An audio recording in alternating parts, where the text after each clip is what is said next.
Have you watched the first season of The White Lotus? Too bad, I'm not going to recap it for you.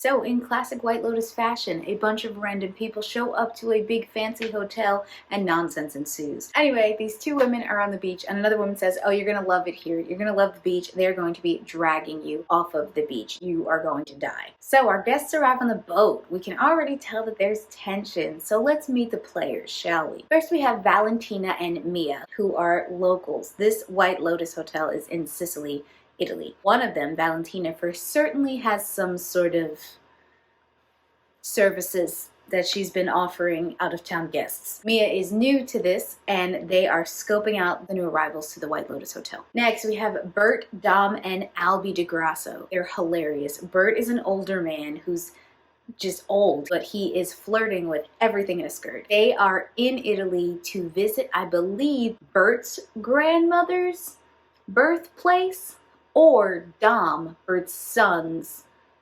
grandmother's birthplace. Somebody's grandmother's birthplace. Bert is the granddad, Dom is the father, and Albie is the son. We know that there's some kind of weird drama going on between Dom and his wife because he calls her on the phone and she pretty much flips out and tells him she wants absolutely nothing to do with him. Then we meet Albie, who I think is gorgeous.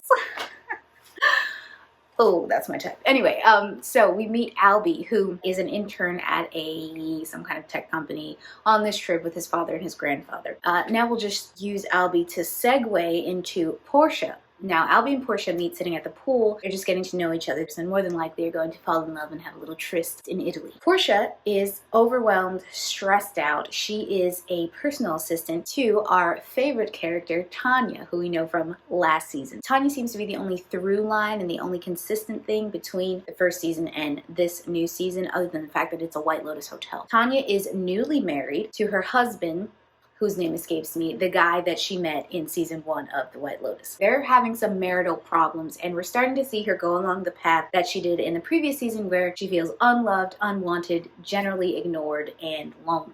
When her husband sees that her assistant is there, he says, listen, you need to get rid of her. Like, she can't be here. This is supposed to be a romantic vacation between the two of us. Why is she here? And so Tanya tells Portia to kind of get lost, and she's upset about it. I'm like, girl, your boss just flew you to Italy, and now she's telling you to leave her alone? Go live your life. Go get wild and crazy, which is essentially what one of her friends tells her when she's calling her crying on the phone. Next up, we have Ethan and Harper Spiller. Harper is played by April Ludgate. Just kidding. It's Aubrey Plaza. Very, very looking forward to her, like, dark, quirky humor coming out in this. She's great. She doesn't seem to want to be there. She's a lawyer. She's a bit hardened by the world. She's unimpressed by everything, and she hates Ethan's friend from college, Theo James. What's his name? Cameron, which I'll get back into in a second. But Ethan just created an app or something like that. Anyway, he's become a bajillionaire, and his old roommate from college has invited him to this spectacular vacation in Italy with he and his wife. Harper doesn't understand why Ethan is trying to, like, impress Cameron, or why he and Cameron are even friends, or really what they're doing there at all. You have Cameron, played by the absolutely gorgeous Theo James, who just looked attractive the whole time. I'm not gonna lie, I don't really know what he was saying most of the episode. Just kidding, I totally paid attention because I'm a professional. He's super rich and happy. He and his wife seem to be the polar opposite of Ethan and his wife. Harper seems to be very hardened and angry at the world. She's saying she can't get any sleep because of what's going on in the world. And Cameron and his wife are like, what are you talking about? We don't even watch the news anymore. It's too stressful. We like white wine. We prefer white wine. You can tell they're the stereotypical evil white people. Cameron is the stereotypical evil white man that we all hate deep down in our souls. But he's gorgeous.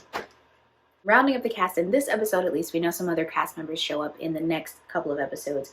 We have Daphne and Rocco. Daphne is the hotel manager, much like Armand in season 1. She is stressed out, overwhelmed, intent on impressing the guests, but she doesn't seem to be as genuine as Armand. I always thought Armand was super genuine, but maybe he wasn't. Maybe he was just really good at his job. Anyway, she makes some really unfortunate jokes to Bert, surprised that he traveled all the way to Italy because he's such an old man. She's constantly insulting Valentina and Mia, calling them sluts and telling them to get out of the hotel. And then there's Rocco, who seems to be either Daphne's assistant or her number 2. Anyway, she's constantly telling him to get it together or calling him to do something, and he's failing miserably. So he's just like a nice comedic bit in there. So now that we've met the guests, let's talk about some main themes, some big things that happen in this episode. One of the main themes throughout the episode is we've got husbands and wives, we've got men-women relationships, and we've also got this statue of a strange looking head. I don't know, anyway, the statue represents men and their infidelity and the wife's revenge. We also tie that back to Cameron's wife. I don't know what her name is. She probably does have a name and I just don't remember what it is. She is telling them what kind of TV shows she likes to watch, and she loves to watch Deadline, and she loves to watch